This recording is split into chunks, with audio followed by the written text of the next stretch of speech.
Hey, what's up everyone? Today we're going to work on finishing up our form that we were working on last night. So we have a form that's been styled that we know is collecting form submissions, and it's styled decently. So I'm not too beat up about how it looks right now. So we can work on adjusting the stylings a little bit more, but it works. I'm happy with it. I know that we're getting some form submissions in as well, so happy with that. But I would like to set up the full functionality of our email situation. So right now what it does is that it'll log the form submission to the console, and that's it. So it'll save the form submission in the collection, but then it'll also send it to the console. What I would like to do is have it send me an email whenever a form is submitted. So we're going to set that up, and all of our other email functionality as well, using SendGrid. And so SendGrid will allow us in our payload config, which I need to find. I guess I can just come down here, go to payload config. We have this email situation down here that I need to change that to my email. So what this will do is that we have the node email adapter with a default from address, the from name, which I will just put as my name. And then we have these transport options, which set up the SendGrid API. So what we'll end up doing is using this. We'll need to create a new API key, which is what we'll do right now. So I'm going to make this a little bit bigger. And this should error out, I imagine.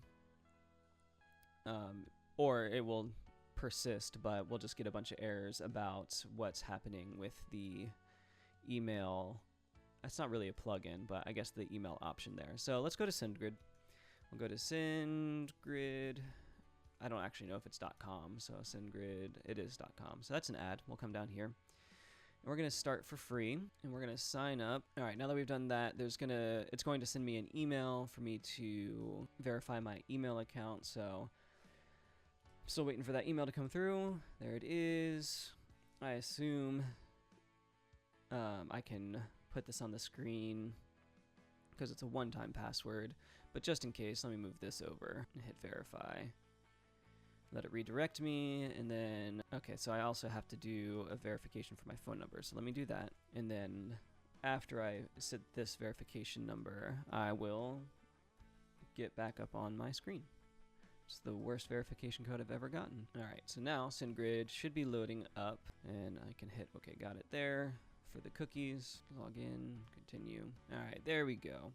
So now what we need to do is, if we look here, we have our defaults from address, our from name, all that's fine. So now we need to find our API key. So I am also going to create a sender identity. We'll see what this gives me. I may have to change a few things. Okay, and since I'm here on a different screen, I'm going to see if I can create a test API key, because I'm going to have to copy it and then paste it into my environment variable. So I'm going to do that real quick.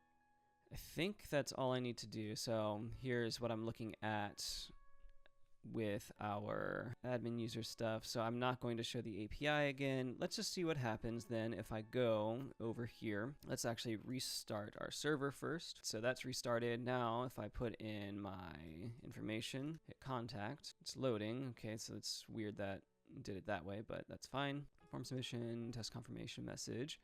Cool, so it did not log to my console, which means that if I go over to my email address, I do see that I received a message from me. So that works, that's great. So what we can also do while we're here is, if we go to our admin login, what this should do is it should allow me to use this forgot password button here. So if I click that, I can see admin forgot, and then let's do this email address, and the email says it should be sent, and let's see if that actually happens. So of course, unfortunately, I can't show you that if this is actually working or not, because lots of personal information here. So I don't see this one coming through. I'm not quite sure why. Oh, I think I'm doing the wrong. Yeah, I think I'm doing the wrong thing. All right, so let's come back here.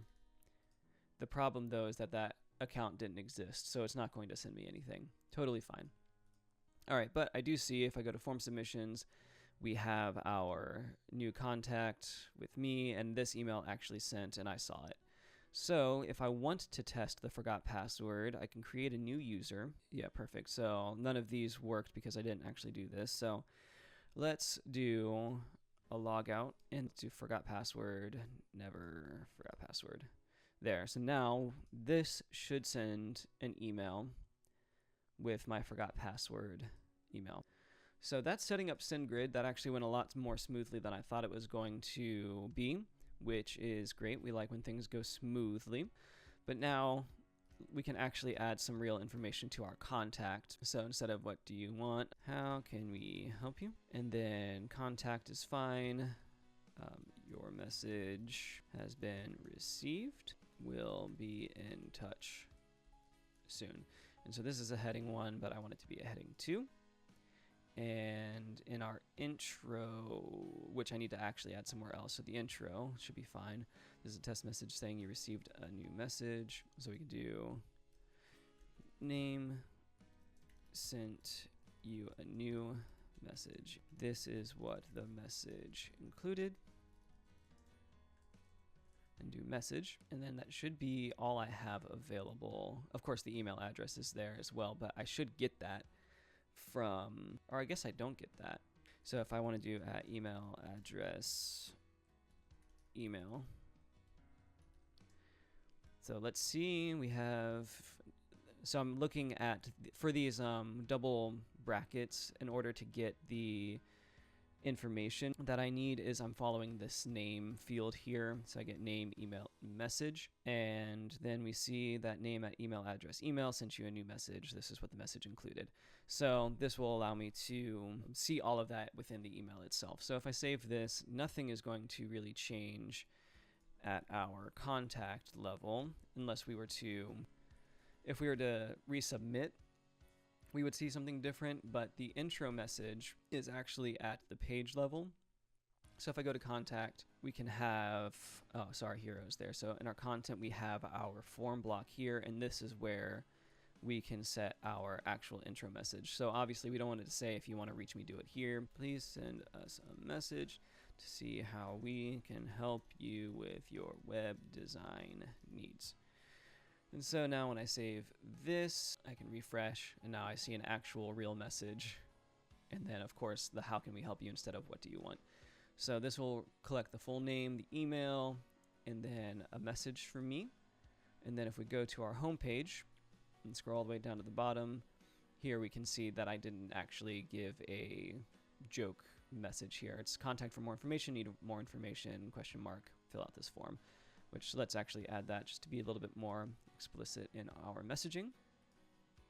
Home, content, we can go down to our form block, which I know is at the very bottom. And of course, all of this is dummy data, so it's going to make everything very long, but this is not what an actual page would be like. So let's come down to the form, fill out this form, and we'll get back to you shortly. Save. So now we can save that, come here to the home page, refresh. Now we see everything there.